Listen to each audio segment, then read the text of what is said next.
There we go. Alrighty.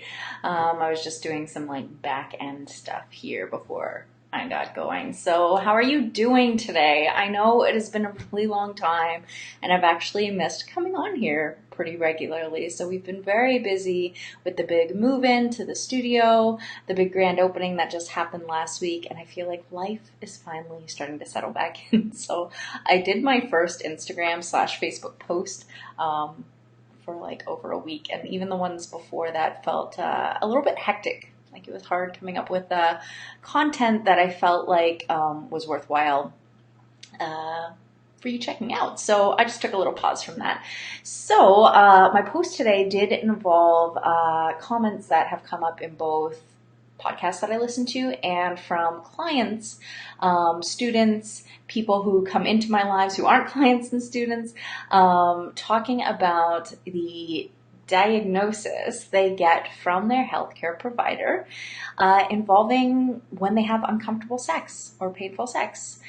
And that is to have a couple glasses of wine and use some lube. And this actually slightly boggles my mind that these are still some of the words that are being thrown out there of what you can do to make things better. So first and foremost, if having an enjoyable sex life is something that you want, do know that there is help for you out there. There are things that can be done to help that be a thing for you. And I really want to emphasize that because a lot of times we go to our family doctor or to someone who may not be so versed in pelvic floor concerns, pelvic floor dysfunctions, and that's the kind of response you're going to get. That it seems like it's almost mind-boggling of like, oh, well, you just got to try a little harder and use some external tools, when realistically, Dyspareunia is the sort of umbrella statement for uncomfortable or painful sex.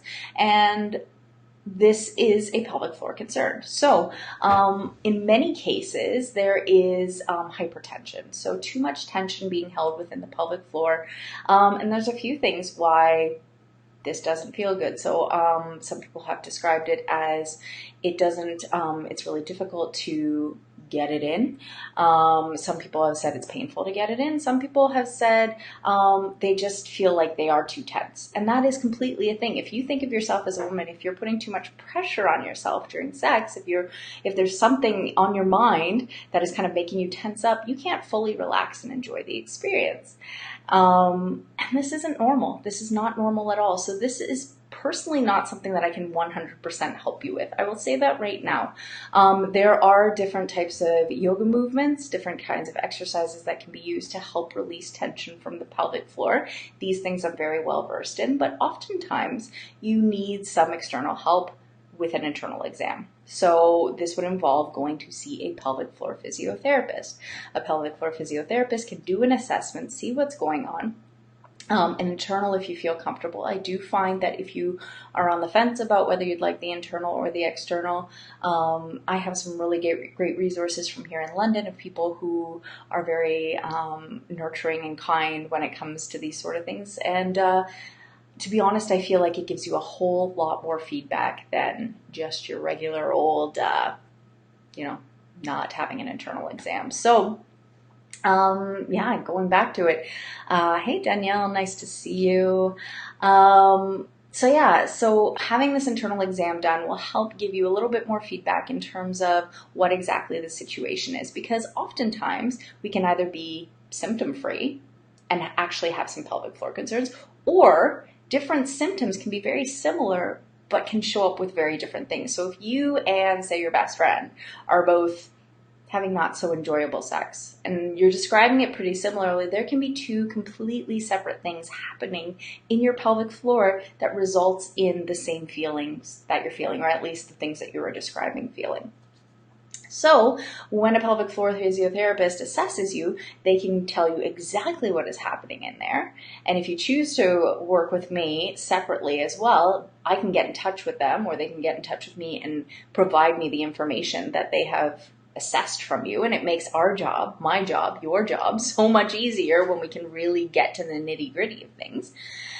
And then on top of that, they can do things like trigger point release, which sometimes can be an issue. Sometimes things like dilators are needed to, especially in circumstances like vaginismus, to help expand the pelvic or the vaginal opening very gently with different sizes of dilators. So there are solutions out there. There are different things that can be done.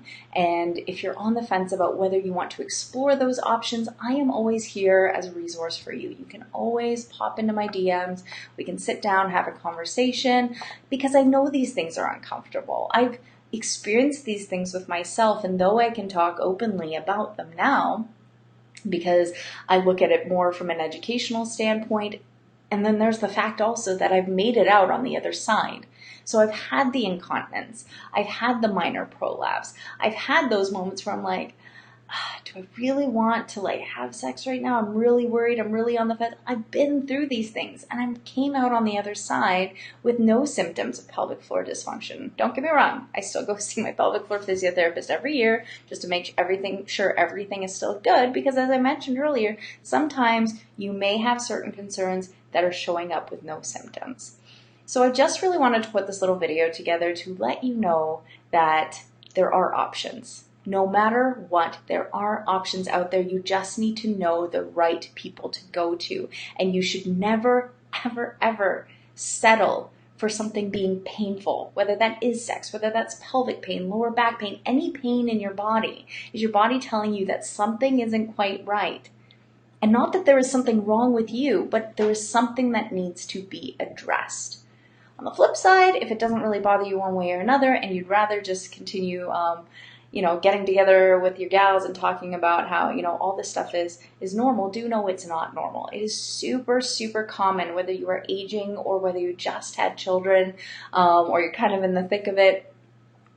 These things are common, super common, but there are steps that you can take starting today that can help alleviate these symptoms. So once again, if you have any questions, any comments, anything that you would like to talk to very anonymously, I'm not going to come on to Facebook Live and share those things, then I am always here for you. So you know what I always say to end things off. If you got any questions, comments, concerns, feedback, I would love to hear from you. Other than that, I really hope you have an amazing day. And once again, very last time, just to make sure that we're clear, you can reach out to me at any time for any support that you need. Other than that, I hope you have an amazing day. I'll talk to you again soon. Bye-bye.